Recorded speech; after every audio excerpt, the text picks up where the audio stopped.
আমাদের ঈদের আর মাত্র অল্প কয়েকদিন বাকি, আর আমাদের এই শখের বাইকটা নিয়ে আমরা সবাই ঈদে বাড়ি যেতে চাই। কারণ এই যে পরিবহনের যে জনদুর্ভোগ, তার সাথে সাথে বাড়তি ভাড়া আদায়, এটা আমাদের বাইকারদের মোটেও পছন্দ না। আমরা অলওয়েজ স্বাধীন। সো সেই স্বাধীন মন মানসিকতা থেকেই আমরা এই যে দূর দূরান্তে ট্রাভেল করব, তাই আমি ভাবলাম যে আপনাদের জন্য ছোট্ট ছোট্ট কিছু টিপস দিয়ে দেই, যাতে আপনাদের এই যাত্রাটা আরও সুন্দর এবং সহজ হয়। অ্যান্ড আমি আজকে আপনাদের মাত্র দুইটা বিষয় নিয়ে কথা বলবো। এক হচ্ছে আপনাদের নিজেদের সেফটি মেনটেন করতে হবে, দুই হচ্ছে আপনাদের বাইকের কন্ডিশন কেমন আছে সেটা নিশ্চিত করতে হবে আপনাকে।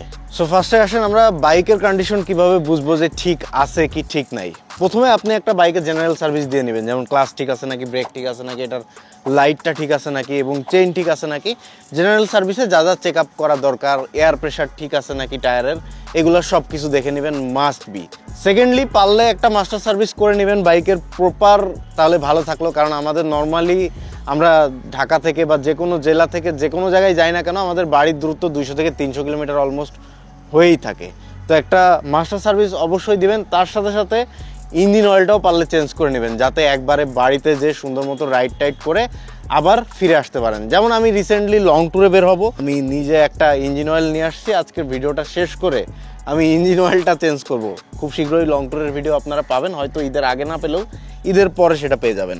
সো এতটুকু হলে মোটামুটি আপনার বাইকের কন্ডিশন চেক ডান এবং আপনার bike fully ready to go আপনার সাথে আপনার বাড়িতে, এবং বাড়িতে গিয়ে আপনি আপনার মতো এনজয় করতে পারেন। এবার মোস্ট ইম্পর্টেন্ট হচ্ছে আপনার সেফ থাকার জন্য হাইওয়ে রাইডের সময় কি কি বিষয় খেয়াল রাখতে হবে সেটা একটু বলি। প্রথমে বের হওয়ার আগে আপনি ডিসিশন নেবেন যে কখন বের হবেন। প্রথমত হাতে টাইম নিয়ে বের হবেন পর্যাপ্ত পরিমাণে, ঈদের সময় তাড়াহুড়ার কারণে বেশি অ্যাক্সিডেন্ট হয়। সেকেন্ডলি আপনি যখন বাসা থেকে বের হবেন, আপনার বাইকের পিছে ব্যাগটা খুব সুন্দরভাবে টাইটলি অ্যাডজাস্ট করে নেবেন। ওভারলোড করবেন না, সেটা ব্যাগ নিয়ে হোক বা বেশি মানুষ নিয়ে হোক, এটা মোটেও করবেন না। আপনার সেফটির জন্য এটা খুব বেশি ইম্পর্টেন্ট। এবং এই ব্যাগ বাঁধা এবং ওভারলোড না নেওয়ার পরের শর্ত হচ্ছে আপনার প্রপার সেফটি গার্ড থাকতে হবে। হাইওয়েতে রাইড করতে হলে এটা মাস্ট। আপনার একটা সার্টিফাইড হেলমেট, তার সাথে সার্টিফাইড গ্লোভস, তার সাথে সাথে সার্টিফাইড যে জ্যাকেট থাকে, জ্যাকেট থাকলে ভালো, না থাকলে অন্তত সার্টিফাইড গার্ড নিয়ে নেবেন হাতের এবং পায়ের জন্য। এবং রাইডিং বুট পরার ট্রাই করবেন। যদি রাইডিং বুট না পরতে পারেন, অন্তত টাকনুর ওপর পর্যন্ত যায় এই ধরনের উঁচা জুতা পরবেন, যেটা আপনাকে অনেক বেশি সেফ রাখবে। ওকে, এবার আমরা একটু বাইক রাইড করতে করতে বাকি বিষয়গুলো আপনাদের সাথে বলি। বের তো হয়ে গেলেন, বের হওয়ার আগে অবশ্যই ফুয়েল ট্যাঙ্কটা ফুল লোড করে নেবেন, তাহলে আর কোনো টেনশন থাকবে না। আপনার যাত্রা পথে আর খুব বেশি বিরতি দিতে হবে না। ফুল না করেন, অন্তত আপনার যতটুকু লাগবে অতটুকু দেখে একবারে নিয়ে নেবেন, তাহলে আপনার জন্য সুবিধা হবে।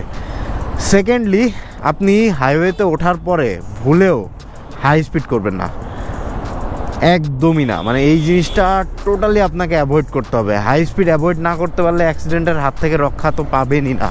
তার সাথে সাথে ফার্স্টেই তো বলছি, আপনারা পর্যাপ্ত টাইম নিয়ে বের হবেন, যাতে টাইম নিয়ে আপনাদের কোনো প্যারা না খাইতে হয়। ঈদের আগের দিন বাইরে হয়ে গেলেন, 2-3 ঘন্টা পরে ঈদ, 4-5 ঘন্টা পরে ঈদ, দ্রুত পৌঁছাতে হবে। এই রাশের ভিতর প্লিজ যাবেন না। এটা একটা গেল।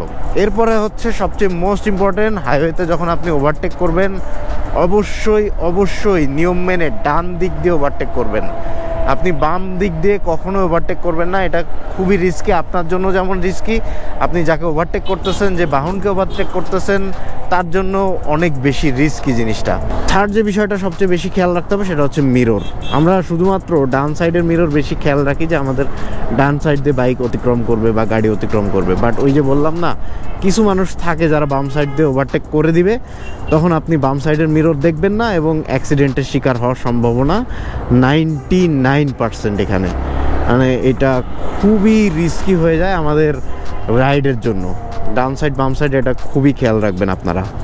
অ্যান্ড লাস্ট আরেকটা জিনিস, যেটা হচ্ছে আপনারা যখন রাইডে বের হবেন তখন চেষ্টা করবেন একটু বিরতি নেওয়ার।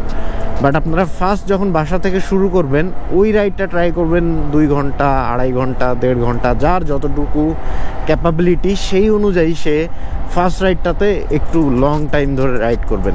এরপরে যখন ফার্স্ট ব্রেকটা নেবেন তারপরে 1 ঘন্টা 1.5 ঘন্টা আধা ঘন্টা যার যতটুকু পারেন অতটুকু ব্রেক নেওয়ার ট্রাই করবেন। তবে একটা রাইডে অনেক বেশি ব্রেক নেবেন না, তাহলে রাইডের মাঝে কিন্তু খুবই ডিসকমফোর্ট চলে আসে, আপনি আর কন্টিনিউয়াসলি রাইড করতে পারবেন না বা বারবার ঘুম আসবে, আপনার ক্লান্তি আসবে। আর যেহেতু এখন রোজার মধ্যে রোজা রেখে রাইড করবেন, চেষ্টা করবেন যে একটু সকাল সকাল বের হয়ে যাওয়ার জন্য। এরকম রোদের তাণ্ডবের মধ্যে যদি পড়েন তাহলে রোজা রাখতে আপনাদের কষ্ট হয়ে যাবে। তাই একটু কষ্ট করে সেহরির আগে ভালো একটা ঘুম দিয়ে সেহরি করেই বের হয়ে যেতে পারেন। আর রাতের রাইড অ্যাভয়েড করতে বলছি, বাট সেহরির পরে বের হইতে পারবেন, কারণ সেহরির সময় কিন্তু এখন ম্যাক্সিমাম যারা বাড়িতে যাবে সবাই এই সেহরির পরের টাইমটাকেই বেছে নেবে। আর ঢাকা শহর থেকে বের হওয়ার জন্য ঈদের পরের টাইমটা ভিআইপি কে যেই হোক ব্যাপার না, দেশের অবস্থা মোটামুটি ভালো আবার খারাপ, কোনোটাই বলতে পারতেছি না, কি যে হচ্ছে কিছুই বুঝতেছি না। যাই হোক, দেশের কথা পরে একদিন শেয়ার করব। তো এই হচ্ছে মোটামুটি আমাদের ঈদে বাড়ি যাওয়ার আগে সেফটি পারপাসে এই ছোট্ট ছোট্ট জিনিসগুলো করা উচিত। আমি জানি অনেকে এই বিষয়গুলো জানেন, বাট তারপরেও আমি চেষ্টা করলাম ছোটোখাটো একটা শর্ট ভিডিও দেওয়ার, যাতে আপনারা আরও সেফলি বাড়িতে ফিরতে পারেন। সো সবাই ভালো থাকেন, সুস্থ থাকেন, দেখা হচ্ছে নতুন কোনো ভিডিওতে। আল্লাহ হাফেজ, আসসালামু আলাইকুম।